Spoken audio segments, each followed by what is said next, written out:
Episode number 210.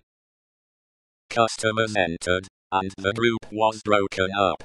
The English customer paid for what he had, perplexedly counted his change, and asked, as a stranger, to be directed towards the National Palace.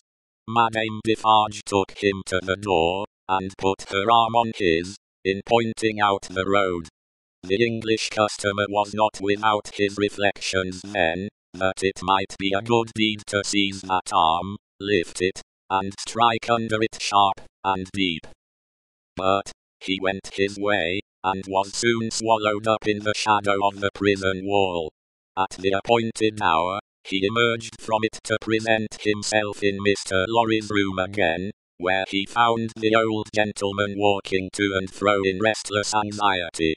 He said he had been with Lucy until just now, and had only left her for a few minutes, to come and keep his appointment. Her father had not been seen, since he quitted the banking house towards 4 o'clock. She had some faint hopes that his mediation might save Charles, but they were very slight. He had been more than 5 hours gone. Where could he be? Mr. Lorry waited until 10.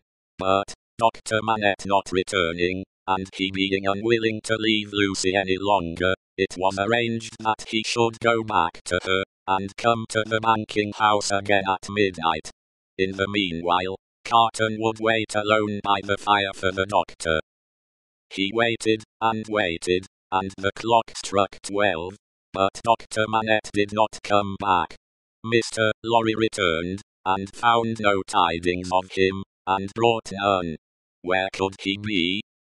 They were discussing this question, and were almost building up some weak structure of hope on his prolonged absence, when they heard him on the stairs. The instant he entered the room, it was plain that all was lost.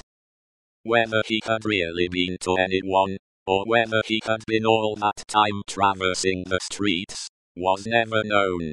As he stood staring at them, they asked him no question, for his face told them everything. "I cannot find it," said he, "and I must have it. Where is it?" His head and throat were bare, and, as he spoke with a helpless look straying all around, he took his coat off, and let it drop on the floor. "Where is my bench? I have been looking everywhere for my bench, and I can't find it. What have they done with my work? Time presses. I must finish those shoes." They looked at one another, and their hearts died within them. Come," said he, in a whimpering miserable way. "Let me get to work. Give me my work." Receiving no answer, he tore his hair, and beat his feet upon the ground, like a distracted child.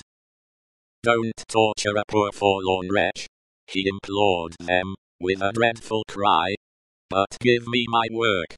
What is to become of us, if those shoes are not done tonight?" Lost, utterly lost.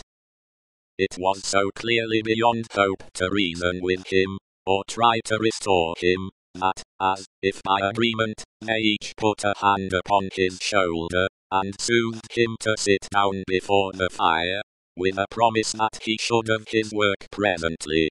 He sank into the chair, and brooded over the embers, and shed tears, as if all that had happened since the garret time were a momentary fancy, or a dream. Mr. Lorry saw him shrink into the exact figure that Defarge had in keeping.